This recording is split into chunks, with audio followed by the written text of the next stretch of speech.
Hoje a gente vai falar sobre um tema, né, que assim é muito delicado, né, porque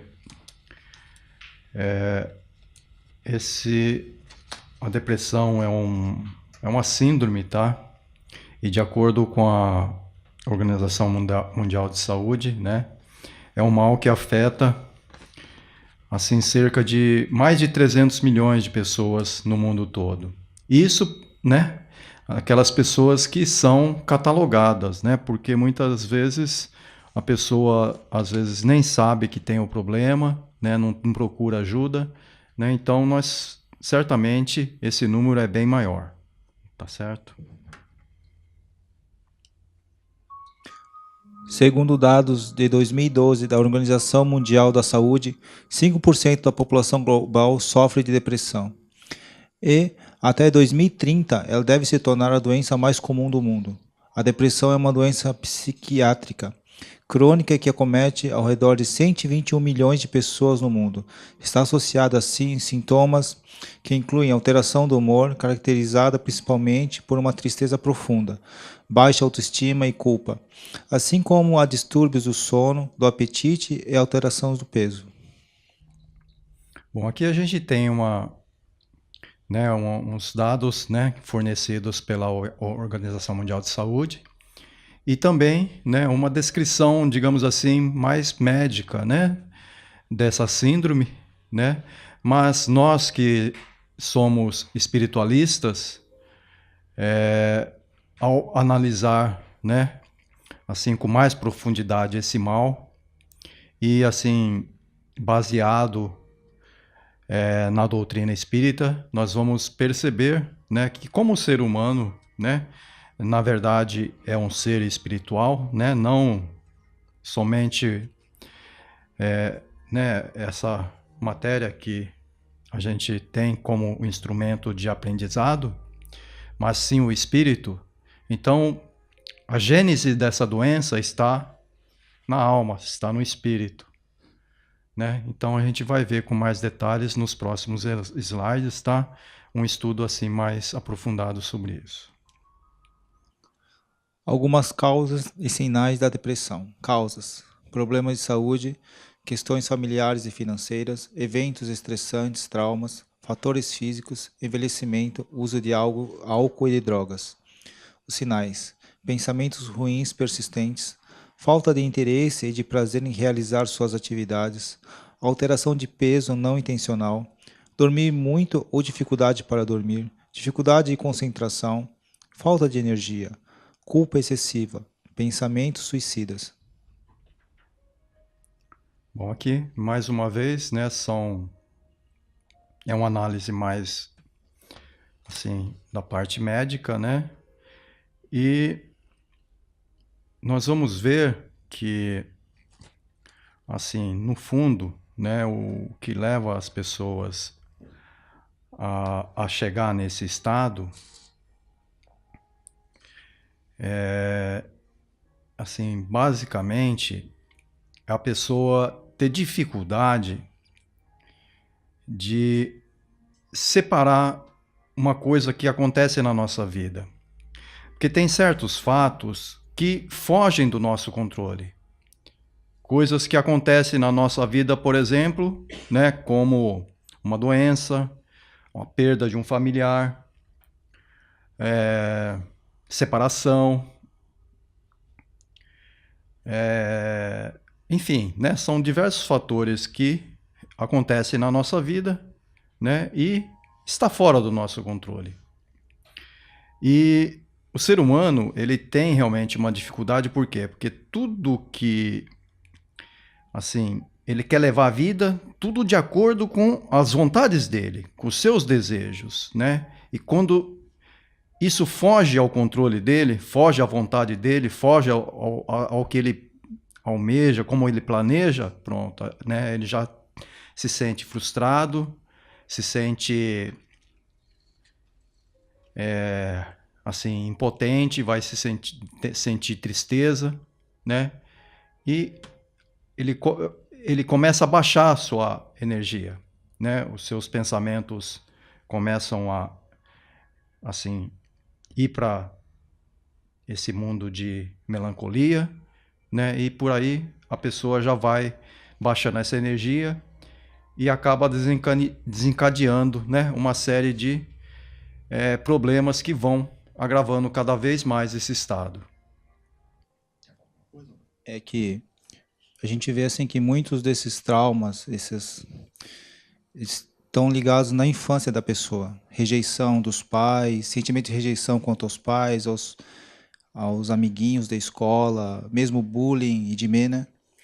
E está bastante ligado a isso. E muitas vezes nos reflete na infância. Vai aparecer na fase de pré-adolescência, adolescência, às vezes na fase adulta. Que isso vai vir à tona, sabe? Que está guardado no subconsciente da pessoa e vai vir só mais tarde. E que tem vários estágios também, níveis à depressão. Tem casos que a pessoa se fecha tanto dentro dela que ela não reage, não interage mais com nada no mundo, simplesmente fica fechada dentro dela. Então, esse negócio que o Ronaldo falou do bullying, né? Hoje em dia, né, esse mal assim se tornou tão forte, tão grave, né, que as pessoas, por qualquer motivo, né, estão fazendo às vezes uma brincadeira, né, assim que acaba machucando, né, emocionalmente as pessoas, né, e a pessoa tem dificuldade de lidar com esses ataques, né, e acaba baixando a autoestima por conta dessas, né, muitas vezes tem trauma de infância, né, na adolescência a pessoa é gordinha, tem, né, ela não segue os padrões normais, né, digamos assim, mais aceitos, né, então a pessoa acaba entrando, né, nesse estágio de depressão. A visão da doutrina espírita. A depressão tem sua gênese no espírito, que reencarna com alta dose de culpa, com a consciência culpada, sofrendo-os gravemente que lhe dilaceram a alegria íntima. Imprime nas células elementos que a desconectam, propiciando em largo prazo o desencadeamento dessa psicose. Bom, Joana de Ângeles, então, ela, né, faz essa análise sobre a depressão. A nível espiritual, ela explica, então, né, as causas. No livro O Céu e o Inferno, do Allan Kardec, ele vai nos falar que toda dor que nos acomete nunca é despropositada ou desproporcional. Por quê? Se nós fizemos, por exemplo, nós acreditamos, né, que todos nós tivemos muitas encarnações. E se numa encarnação passada eu causei um sofrimento, uma dor num irmão, para eu reparar isso, eu vou ter que sofrer essa mesma dor. Não tem jeito. É assim que funciona. Se eu não sentir, eu não vou saber o que eu causei no irmão, né? Então, o sofrimento, a dor, vai vir. Por quê? É assim que funciona. Para eu reparar, eu preciso sentir aquilo que eu fiz o outro irmão sentir, a mesma dor. E é dessa forma que as coisas acontecem, né? Então, se por exemplo a gente está passando, né, por essa dor nesse momento, então a gente tem que ter resignação com isso, entender que nós precisamos passar por isso para poder resgatar nossas dívidas passadas, né? Porque todo mundo aqui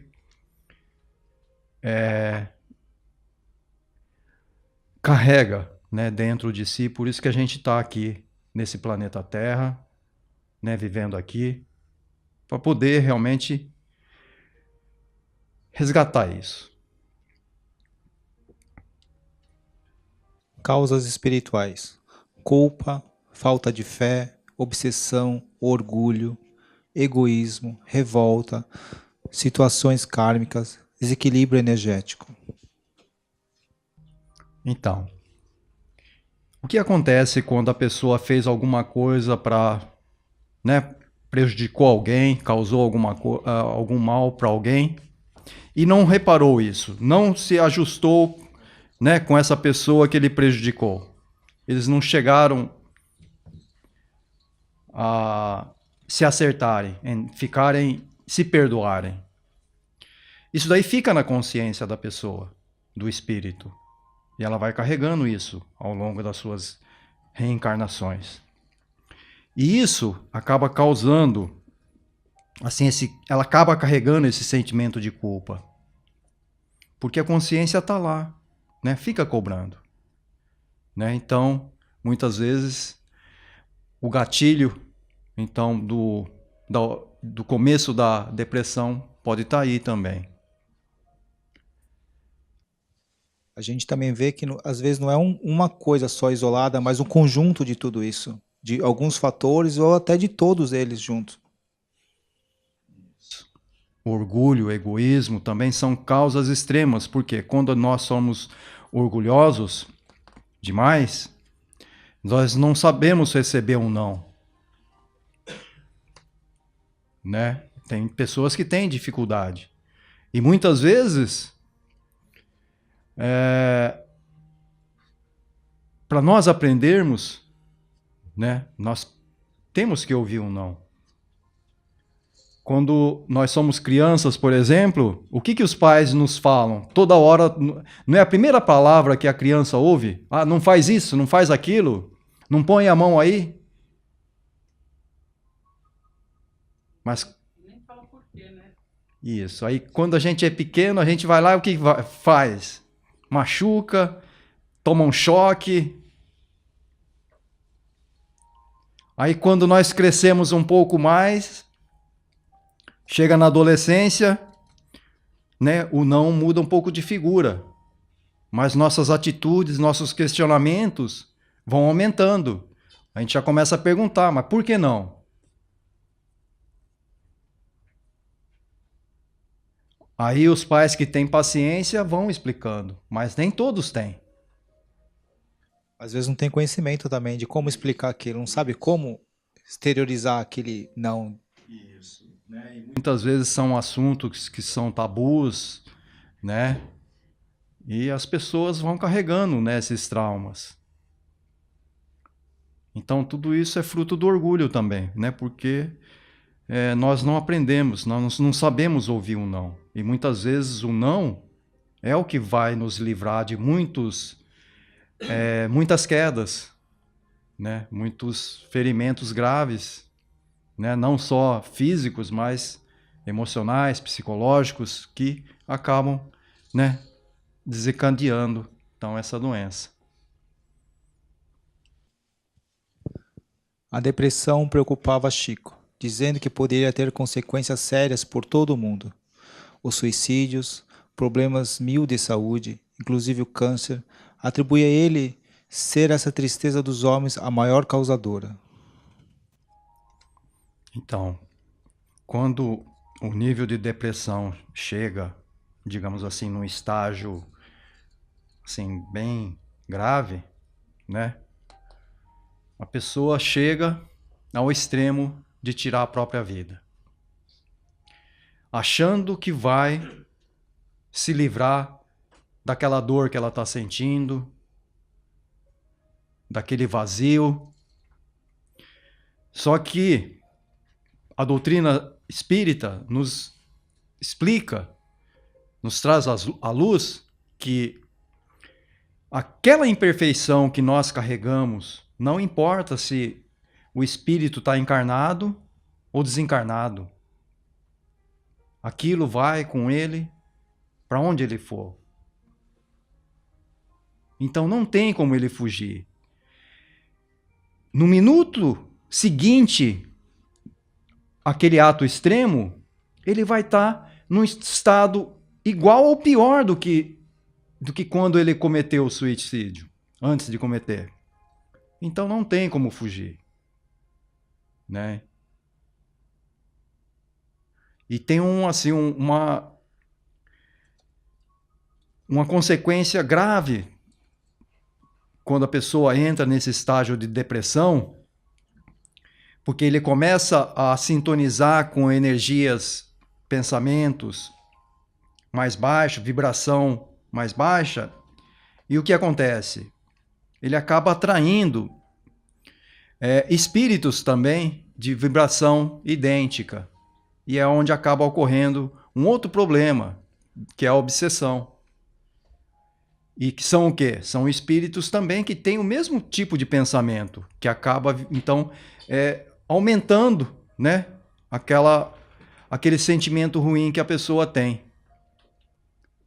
Então, depois a gente vai passar, então, como, né, a pessoa tem que fazer para tentar sair, então, desse estágio, né, depressivo. Só um ponto só, Plínio, assim, é que a gente às vezes acha que a pessoa que comete o suicídio foi fraca, falta de fé, falta de religião, falta de Deus. Mas a gente tem que ver que aquela pessoa, que a gente não deve julgar ou mesmo condenar uma pessoa que faz isso, porque realmente ela chegou no extremo do desespero, inclusive por não ter ninguém que estendesse a mão para ela naquele momento.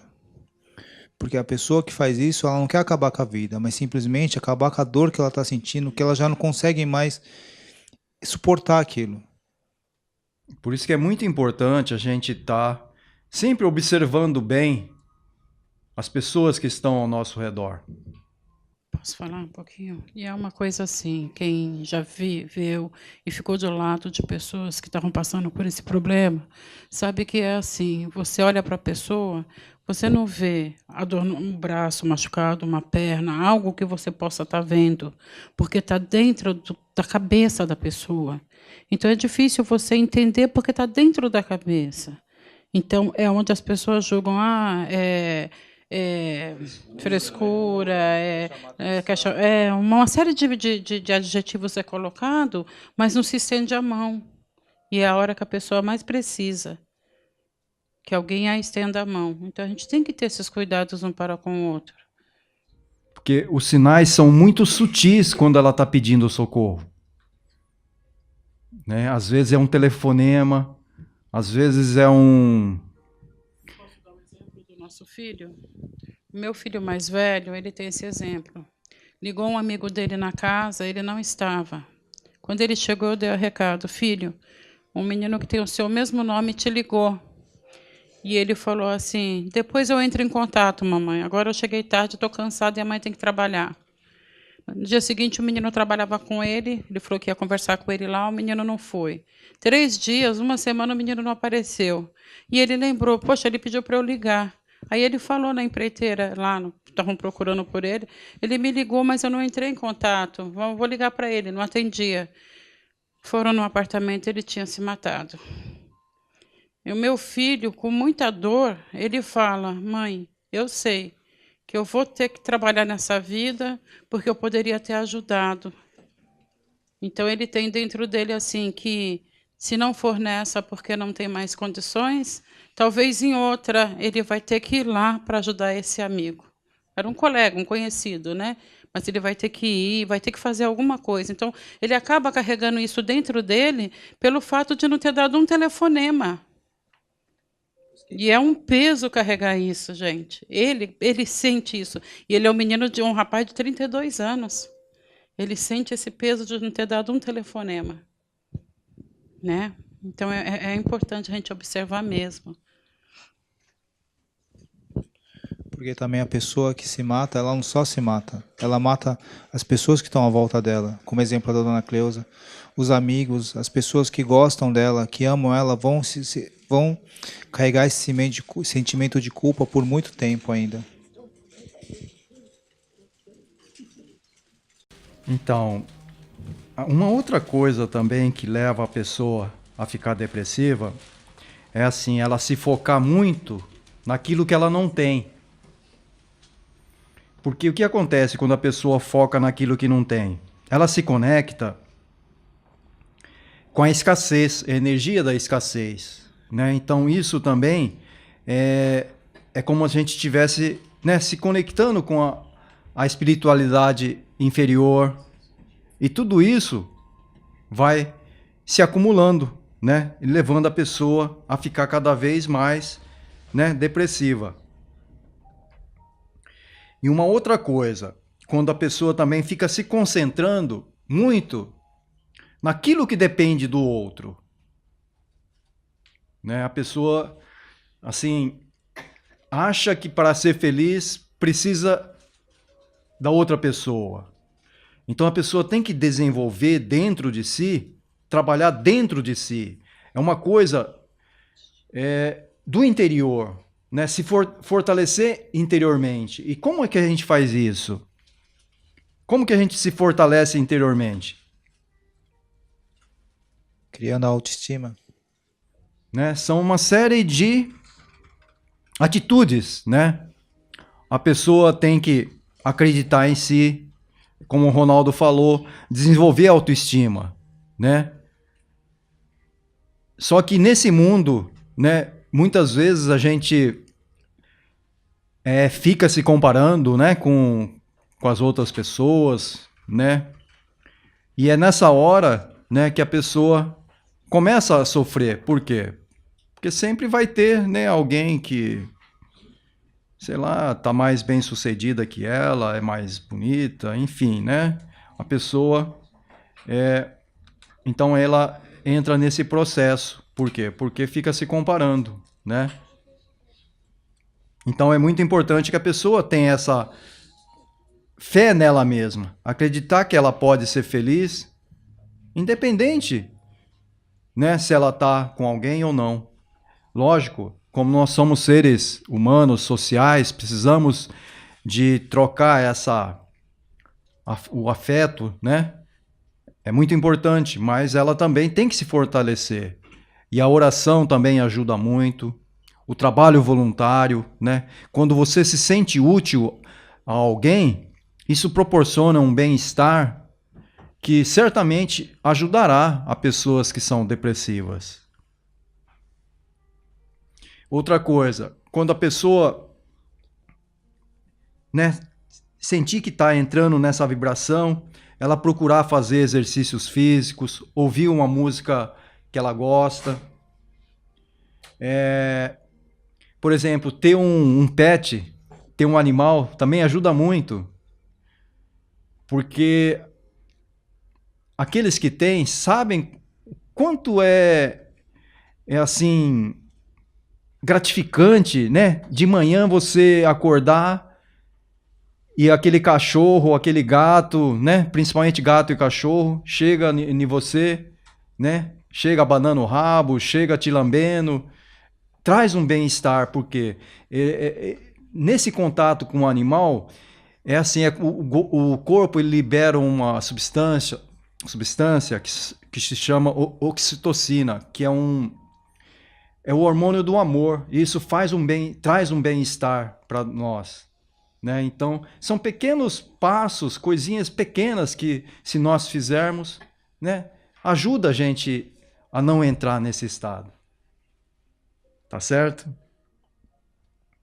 E assim, a pessoa também não se cobrar muito, né? Porque às vezes nós fazemos muitas cobranças para nós mesmos. Nós temos que entender que todos nós temos o nosso limite. E entender e aceitar isso, né? Que muitas vezes a gente acha que né, é um super-homem, é muito mais do que, né, a gente na realidade é. E quando a gente descobre que não é tudo aquilo, né, a pessoa fica meio assim para baixo.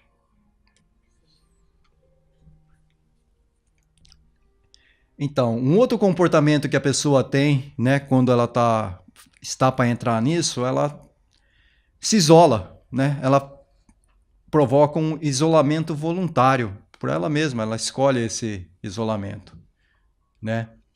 E aqui no Japão, né, Ronaldo? Hikikomori. No Japão, aversão anormal ao contato social. Pessoas que não saem de casa por mais de 6 meses. Descrito por Tamaki Saito em 1998. Isolamento social voluntário. Vai ler a parte em inglês, primo? Não, então, traduzindo isso daí, tá? Então as pessoas estão com problemas, né, atormentados mentalmente.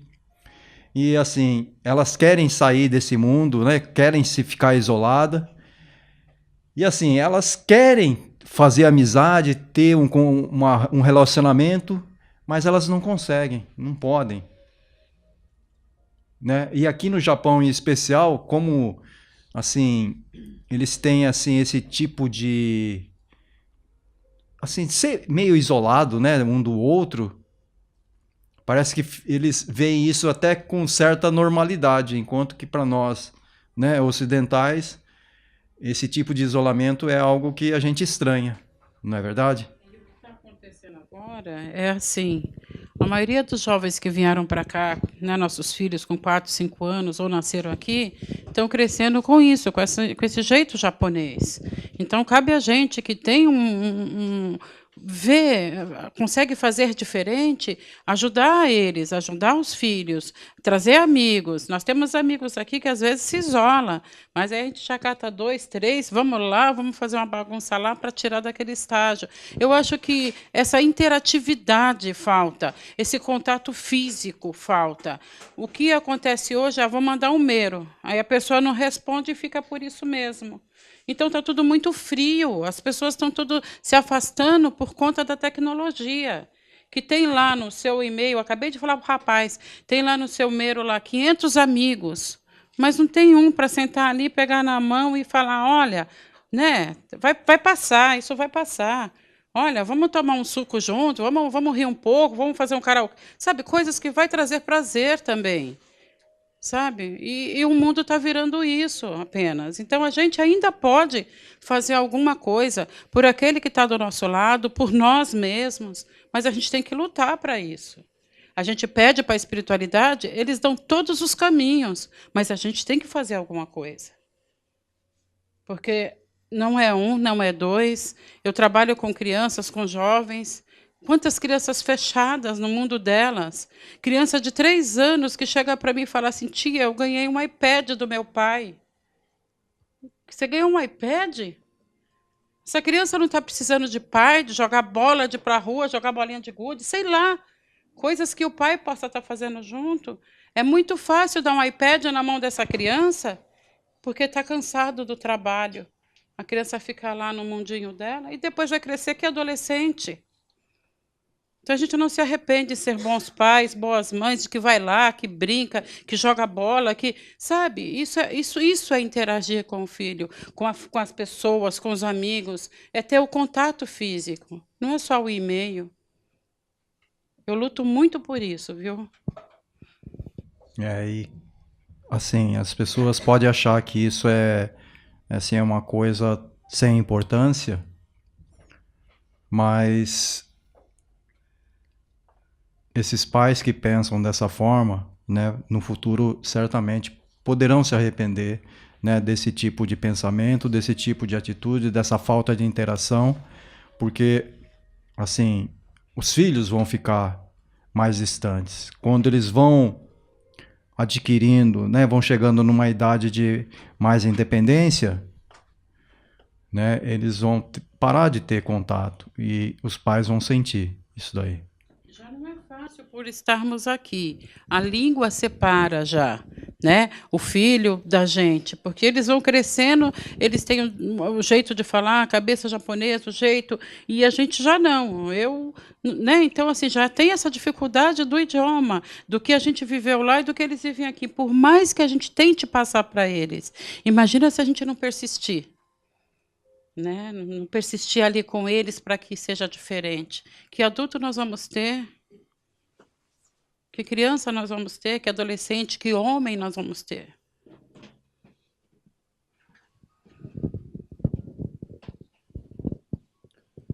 Sentimento de culpa pode ser a sua prisão. Isso aí eu já falei anteriormente, né? Então, esse sentimento de culpa realmente aprisiona as pessoas, né? Então, o perdão a si mesmo é muito importante, perdoar aos outros, né? Porque, como o próprio Mestre Jesus nos ensinou, que nós devíamos, né, perdoar aos nossos inimigos, né? E até quando o apóstolo perguntou que quantas vezes a gente devia perdoar aos nossos inimigos, né? Jesus respondeu 70 vezes 7. Não vai dar muito, né? Mas isso tem um sentido simbólico, né? Que nós devemos perdoar infinitas vezes, porque Deus faz isso. Que toda hora nós estamos errando. E Deus nos dá infinitas oportunidades de corrigir nossos erros, através de inúmeras reencarnações. Então, nós não reparamos em uma, vamos para outra, também não, e vai para outra. E está lá Deus sempre dando oportunidade para nós. Então, como que a gente não pode se perdoar ao nosso irmão que fez alguma coisa? Então, vamos pensar um pouco nisso, refletir um pouco sobre isso. Mas vamos tentar, não vamos esperar a próxima encarnação, não. Vamos tentar se melhorar nessa mesmo, né? Depressão e obsessão. Só existe obsessão porque existe um obsediado que abre sintonia a seus obsessores, através de seus pensamentos e ações. Então, a obsessão acontece ao nível do pensamento, né? Então, quando a pessoa fica depressiva, ela começa a baixar o seu nível de vibração, e aí, né, é onde os espíritos inferiores encontram a brecha necessária para exercer sua influência, né? Então, para que nós evitemos esse tipo de atuação negativa, a gente tem que realmente tentar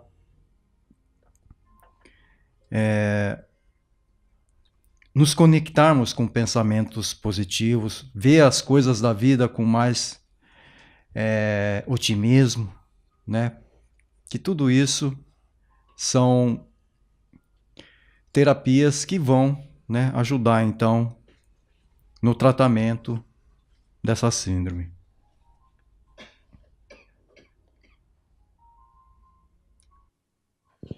Tratamento da depressão. Terapias psicológicas. Tratamento mais popular, pois não adota medicamentos. Consiste na conversa sobre as coisas que estão perturbando. Terapias de curta duração. Cognitiva. Funciona especificamente sobre os padrões do pensamento depressivo. Prestar atenção no modo como pensa. Comportamental. O foco principal é sobre o que fazemos e não o que pensamos. Cognitiva ou comportamental. Usa elementos das duas terapias. Cognitiva, analítica, outra nova terapia. Usa técnicas cognitivas e comportamentais. Mas investiga seu passado para dar-lhe uma ideia de onde surgem suas maneiras de pensar. Encontra justificativas para seus problemas. Terapias a longo prazo. Psicanálise e aconselhamento. Causas profundas de depressão. Medicamentos antidepressivos. Bom, então, um pouquinho, filho. Com relação a esses tratamentos da depressão, existem vários tratamentos, né, médicos mesmo. Assim que a pessoa vai a uma consulta, tem muitos médicos que já gostam de dar o antidepressivo. Então, meu pensamento, né, por já ter passado, o antidepressivo ele vai bloquear ali, mas não vai resolver o problema. Então, a pessoa tem que tentar resolver o problema de alguma forma, através de conversas, né, terapêuticas, com um profissional mesmo, porque existem pessoas que são profissionais para isso. Então, vai ajudar e muito. Antes mesmo de vir tomar remédios, que vai deixar a pessoa só parada, bloqueada ali, e não vai resolver a causa mesmo do problema. Não é isso? Isso. E a gente vê muita gente comprando, assim até no mercado negro, aí, remédios antidepressivos, sem saber, sabe, sem resolver a causa. Né? Sem lutar por dentro de si para resolver aquilo que está ali dentro, primeiro. Então, aqui, né, são os tratamentos, digamos assim, dos efeitos, né? Então, a pessoa vai procurar um médico, é importante isso, né? Mas não esquecer, principalmente, do tratamento da parte espiritual, né? Então vamos ver como que nós fazemos então esse tratamento na base espiritual, que é onde a gente vai atacar realmente as causas. A prática do bem, da saúde ao corpo e alegria ao espírito. André Luiz. Então, como eu já tinha falado, né, anteriormente, quando nós nos entregamos a um trabalho voluntário, ajudar alguém, isso nos proporciona um bem-estar que faz com que o nosso organismo produza a serotonina, que é o hormônio do bem-estar, né? Então, isso é científico, né? Então, quando nós nos empenhamos em fazer um trabalho de ajuda ao próximo, de alguém que está precisando, né? Isso já causa um bem-estar para nós. E vai nos auxiliar, então, nesse tratamento espiritual. Além disso, a pessoa pode se equilibrar energeticamente. Isso também passa. Chico Xavier. Chico Xavier costumava ter em cima de sua cama uma placa escrita: isso também passa. Aí perguntaram para ele o porquê disso. Ele disse que era para se lembrar de que quando estivesse passando por momentos difíceis, poder se lembrar que eles iriam embora, que iriam passar, e que ele teria que passar por aquilo por algum motivo. Mas essa placa também era para lembrá-lo que quando estivesse muito feliz, não deixar tudo para trás e se deixar levar, porque esses momentos também iriam passar, e momentos difíceis também viriam de novo. E é exatamente isso que a vida é feita, momentos. Momentos os quais temos que passar, sendo bons ou não, para o nosso próprio aprendizado. Por algum motivo, nunca esquecendo os mais importantes. Nada é por acaso, absolutamente nada. Por isso temos que nos preocupar em fazer nossa parte, da melhor forma possível. A vida nem sempre segue o nosso querer, mas ela é perfeita naquilo que tem que ser. Bom, esse é o resumo, né? Então, quem não chegou desde o começo, é o resumo do estudo de hoje, né? Que as dores, tudo aquilo que nós passamos hoje, são necessidades que nós temos para o nosso aprendizado. E que elas passarão quando nós aprendermos. Então, é importante isso, né? Se aplicar, entender a mensagem contida nessa dor, não se revoltar, ter resignação e não esquecer que certamente essas dores passarão. Né? Como Chico Xavier, com a sua extrema sabedoria, um espírito muito iluminado, traduziu todo esse estudo, tá? Com essas palavras. Agora há pouco vocês abordaram um tema dizendo assim: fazer o bem deixa você contente, deixa você eleva a autoestima e tudo. O problema maior que acontece disso daí, do nós fazermos o bem, é que geralmente nós queremos que a pessoa nos agradeça ou que tenha alguma retribuição. Isso deixa a gente mais para baixo ainda. Então, claro e óbvio, é necessário que nós façamos o melhor possível, façamos o bem para as outras pessoas, mas sem chegar e querer, como é que fala? Que tenha um agradecimento ou resposta a alguma coisa. Isso daí na sequência ela vem normal, não é isso? Porque tem uma máxima que sempre diz assim, né? Que é dando que se recebe, mas não que a gente espere receber. É natural que venha isso. Tá? É de Deus isso. Né? E um outro ensinamento que Jesus deixou, porque explica bem o que o Binho falou, né? É que assim, que a mão direita não saiba, né, que a outra fez, né? Então é isso, a gente fazer, né, mas não esperar realmente, né, esse reconhecimento, porque muitas vezes as pessoas não têm esse sentimento de gratidão, né? Então a gente não deve realmente esperar por isso. Tem tanta gratidão, mas que assim não pode para o outro, né? Porque acaba assim quebrando aquela coisa bonita toda, sabe? Mas é que é um sentimento tão grande de gratidão que toda hora você quer agradecer também. Não, não, isso é verdade. Tem pessoas que têm, né? Mas tem umas que também não sabem, né? Exercer esse sentimento de gratidão. Gente, eu já estendeu um pouquinho mais nosso estudo, mas eu acho que foi uma reflexão muito boa para todos, para que todos possam pensar, analisar. Nós somos todos cheios de erros, de defeitos. Não vamos julgar o nosso irmão, porque nós também somos iguais, né? Estamos aqui todos para aprender. Fontes consultada, artigo publicado no site da revista Super Interessante, publicado em 28 de outubro de 2014, imagens obtidas na internet, formatação Plínio. Tá bom? Obrigado. Obrigada.